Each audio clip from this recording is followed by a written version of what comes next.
Chapter 18. David numbered the people who were with him, and set captains of thousands and captains of hundreds over them.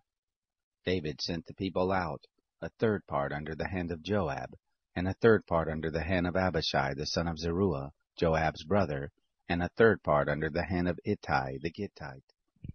The king said to the people, I will go out with you myself also. But the people said, You will not go out with us, for if we flee away, they will not care for us, neither if half of us die. But you are worth 10,000 of us. Therefore now it is better that you are ready to help us out of the city. The king said to them, I will do what seems best to you. The king stood by the gate, and all the people went out by hundreds and by thousands. The king commanded Joab and Abishai and Ittai, saying, Deal gently for my sake with the young man, even with Absalom. All the people heard when the king gave all the captains charge concerning Absalom. So the people went out into the field against Israel, and the battle was in the forest of Ephraim. The people of Israel were struck there before the servants of David, and there was a great slaughter there that day of 20,000 men. For the battle was spread over the surface of the countryside, and the forest devoured more people that day than the sword.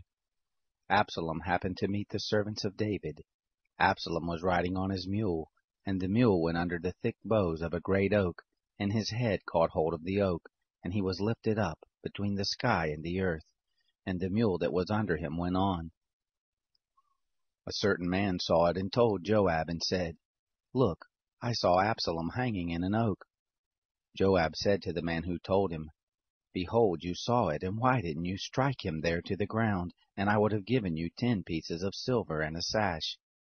The man said to Joab, Though I should receive 1,000 pieces of silver in my hand, I still wouldn't put forth my hand against the king's son.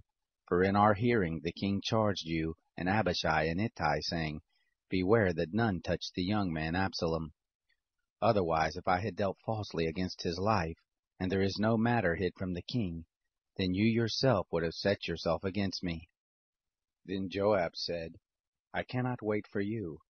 He took 3 darts in his hand and thrust them through the heart of Absalom, while he was yet alive in the midst of the oak. 10 young men who bore Joab's armor surrounded Absalom, and struck him and killed him. Joab blew the trumpet, and the people returned from pursuing after Israel, for Joab held the people back. They took Absalom and cast him into the great pit in the forest, and raised over him a very great heap of stones, and all Israel fled every one to his tent. Now Absalom in his lifetime had taken and reared up for himself the pillar which is in the king's dale, for he said, I have no son to keep my name in memory. And he called the pillar after his own name, and it is called Absalom's monument to this day. Then said Ahimaaz the son of Zadok, Let me now run and bear the king news, how that the Lord has avenged him of his enemies. Joab said to him, You shall not be the bearer of news this day, but you shall bear news another day. But this day you shall bear no news, because the king's son is dead. Then Joab said to the Cushite, Go tell the king what you have seen. The Cushite bowed himself to Joab and ran. Then Ahimaaz the son of Zadok spoke yet again to Joab, Come what may, please let me also run after the Cushite. Joab said, Why will you run, my son, seeing that you have no reward for the news? But come what may, I will run, he said. Joab said to him, Run. Then Ahimaaz ran by the way of the plain, and outran the Cushite. Now David was sitting between the 2 gates, and the watchman went up to the roof of the gate to the wall, and lifted up his eyes and looked, and behold, a man running alone. The watchman cried and told the king. The king said, If he is alone, then there is news in his mouth. He came and drew near. The watchman saw another man running, and the watchman called to the porter and said, Look, another man running alone. The king said, He also brings news. The watchman said, I think the running of the first is like the running of Ahimaaz the son of Zadok. The king said, He is a good man, and comes with good news. Ahimaaz called and said to the king, "All is well." He bowed himself before the king with his face to the earth and said, "Blessed be the Lord your God, who has delivered up the men who lifted up their hand against my lord the king."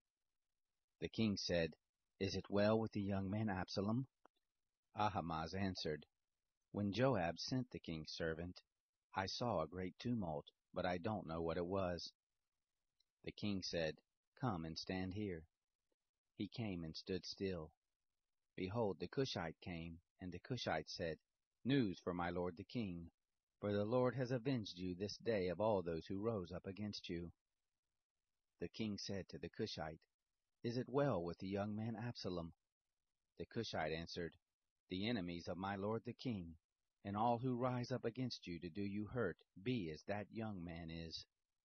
The king was much moved, and went up to the chamber over the gate, and wept, and as he went he said, "My son Absalom, my son Absalom, would that I had died for you, Absalom my son."